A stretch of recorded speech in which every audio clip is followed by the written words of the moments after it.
ভারত ও চীনের মধ্যে আসছিল তেল, মাঝপথেই সেই ট্যাঙ্কার ঘুরে চলে গেল। তিনটি সৌদি আরবের তেলের ট্যাঙ্কার লোহিত সাগর থেকে ঘুরে চলে গেল, যেখানে হুতিদের হুমকিতে।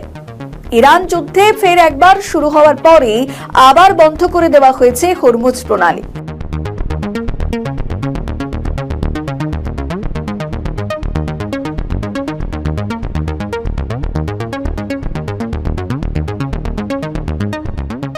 নতুন স্ট্র্যাটেজি তৈরি করেছে। লোহিত সাগরে গেলেই ইয়েমেনের হুতিদের হামলা চালাতে বলা হয়েছে, আর সেই হুতিদের হাত থেকে বাঁচতেই পথ বদল করতে হলো সৌদির অয়েল ট্যাঙ্কারগুলিকে।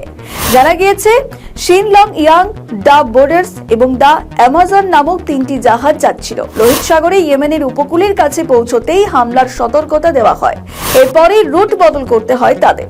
এখন সুয়েজ প্রণালীর দিকে যাচ্ছে সেই জাহাজগুলির রুট বদলে আশঙ্কা করা হচ্ছে যে মধ্যপ্রাচ্য থেকে আসা জাহাজগুলি নতুন করে সমস্যার মুখে পড়তে চলেছে। বিশ্ববাজারে শক্তি এবং জ্বালানি সংকট তৈরি হতে পারে। চলতি সপ্তাহের শুরু থেকে ইরান সমর্থিত হুতিরা সৌদি আরবে জাহাজগুলিকে আটকে দিচ্ছে।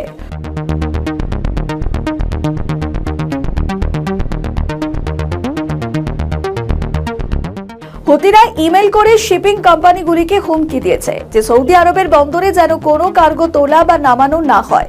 যদি এই কাজ করে তাহলে তাদের লোহিত সাগরের যে কোনো জায়গায় হামলা করা হতে পারে।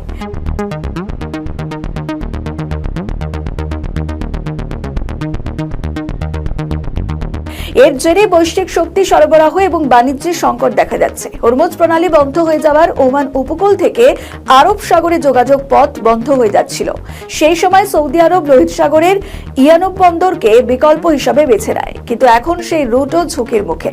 আগে প্রতিদিন গড়ে 10টি করে ক্রুড ট্যাঙ্কার এই রুট দিয়ে যেত। জানা গিয়েছে যেখানে চীনগামী শিনলং ইয়াং সোমবার ইয়ানুব বন্দর থেকে 2 মিলিয়ন ব্যারেল তেল লোড করে রওনা দিয়েছে। সুয়েজ প্রণালীর দিকে যাচ্ছিল, কিন্তু লোহিত সাগরের আগেই তাদের ইউটার্ন নিতে হয়। সৌদি আরব থেকে 7 লক্ষ ব্যারেল ক্রুড তেল নিয়ে ভারতে আসছিল বোর্ডার্স।